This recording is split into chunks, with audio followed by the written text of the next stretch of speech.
Hello everyone, my name is Ziamaro and welcome to Battlerite Sage.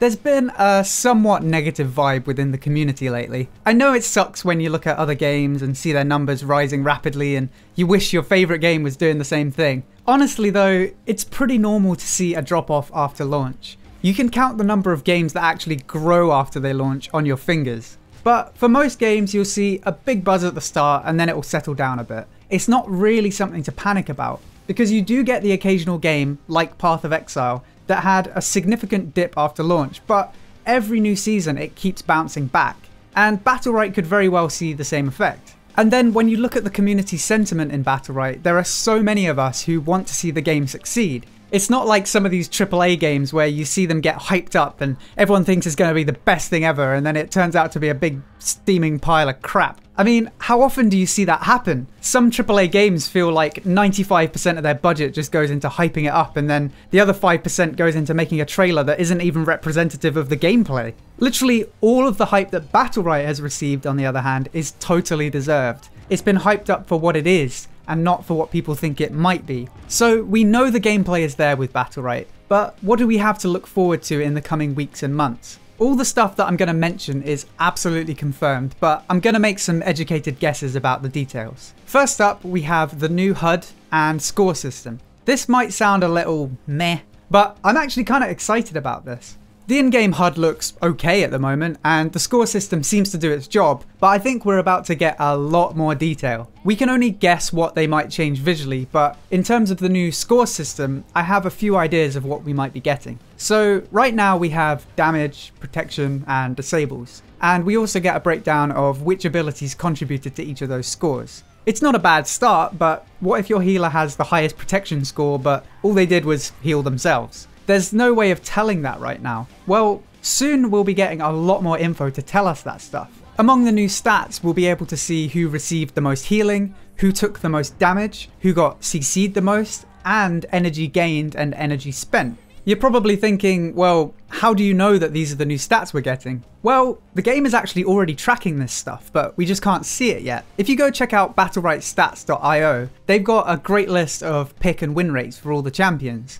And if you click on one of the champions, you can scroll down and see their average scores across different leagues. And hey, would you look at that? You can see damage taken, healing taken, and all that other good stuff. So this means that when we lose a round in the future, we'll be able to get a better idea of what's going wrong. I remember in BLC, the damage taken stat was often most indicative of what was going wrong. You'd maybe see a Thorn or something like that with the highest score, but they also took the most damage by far. And without a damage taken stat, you would think that they were carrying the game, but actually they were just eating up all the team's healing and giving the enemy a ton of energy in the process. And with these new stats, you'll also get a better idea of when you're holding onto your energy for too long. If your energy use stat is really low, it might prompt you to use more EX abilities. So overall, it's going to be a really great addition to the game. Next up, we have, say it with me people, the tournament system. I'm not going to go into too much detail with this because I've already talked about it a bunch of times. So go check out my video on Battlerite Esports if you want more details. Long story short though, we're going to get in-game tournaments that anyone can sign up to. You're likely to get an hour of qualifying and then the top 64 or 128 teams go through to the knockout stage. From there, you'll face off against other teams until either you're knocked out or you win the tournament. There will probably be a bunch of unique rewards for taking part. Honestly, it's going to be a lot of fun.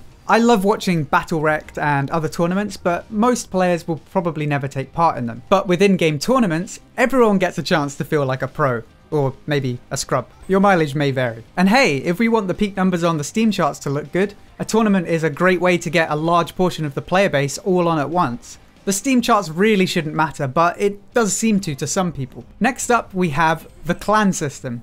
I'm unsure exactly what features will be involved with this, but I'm probably going to start a clan, so get ready for the sagey mofos, boys. Maybe it'll be like an extended friends list with global chat, or maybe there'll be like a clan leveling system or something like that. I've scoured the internet for details, but I can't find anything solid just yet. Any new social features are a welcome addition, so no matter how it works, I think it's going to be really great. It's going to allow like-minded individuals to band together and easily find groups in-game. And it will really improve the social aspect of the game for people who are too shy to hop into a Discord channel and look for teammates. Next up, we'll be seeing some new champions and events. The Lunar New Year event has already been confirmed, so there's going to be a bunch of new skins and mounts and other good stuff. Lunar New Year is the 16th of February this year, so we'll probably get it next week sometime. On top of that, it's been confirmed that we'll be getting another 2 champions this quarter. Does anyone have any guesses who they might be? A lot of people have been convinced that we'll be getting Grimrog from BLC because he's another melee support, but all his abilities are already in game. Like Blossom has his totem, Xander has his portal, so I think Grimrog is unlikely, unfortunately. Someone actually pointed out to me last night that Freya is the only female melee champion, so maybe we'll get another female melee. Maybe even the Stalker from BLC. I mean, there's already a statue of her in Blackstone Arena, so maybe we will get her. I was actually a little unsure if we'd be getting the Stalker or not, but I don't know, maybe we will. She was really cool. Most of her skills buffed up her mouse 1 damage, and she was very mobile. She also had a kind of reverse other side. She fired a projectile at someone which made them invisible and unable to use abilities. And then when they came back out, they dealt AoE damage to their team. It was pretty cool stuff, and it would be nice to have another assassin type character that isn't Croak. There are also a few other champions we haven't got from BLC yet as well, including some of the tank champions like Guardian. So I'm really excited to see what we get next. So what's the next thing we can look forward to? Well, we've been promised some new modes, maps and brawls. So, while 3v3 is the bread and butter of this game, it's good to change up the pace from time to time. I'd love to see a more fleshed out 1v1 mode, for example. Maybe something similar to Overwatch's duel mode. A straight up mirror match could be fun.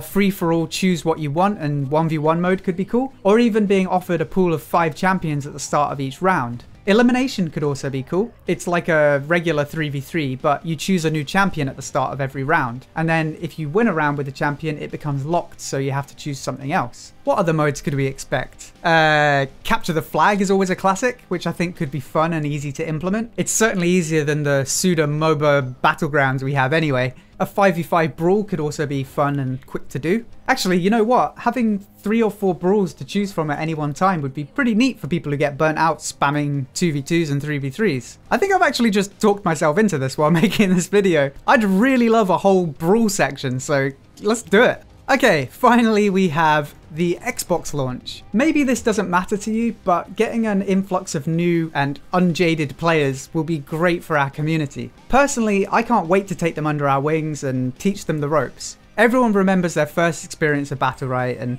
there are a bunch of people who sometime soon will be getting that experience. I don't think there's an official ETA for the Xbox launch yet, so it could be a while off, but it looks like it'll probably be a 2018 launch, so within the next 11 months, all being well. I know a lot of PC players couldn't care less about the Xbox launch because, well, we'll probably never see them in game, but it'll be nice to have a discussion about the game with a larger community. Destiny 2 has that. It was kind of cool as a PC player to have the expertise and tips from console players who'd already been playing the game for a couple of months. It'll be kind of cool to be able to do the same thing for our console brethren pretty soon. So there's a lot to look forward to in the next few months. And let's not forget the start of Season 1. So fear not, my friends, Battlerite still has a lot of life in it yet, and hey, when the community picks back up again in Season 1, those of us who are still grinding away will have a big head start in skill. So that's pretty cool. I hope you enjoyed the video, guys. If you did, then please feel free to subscribe for more Battlerite guides, news and discussion. And don't forget to check out twitch.tv/BattleriteSage. Until next time, thank you for watching, and I'll see you soon.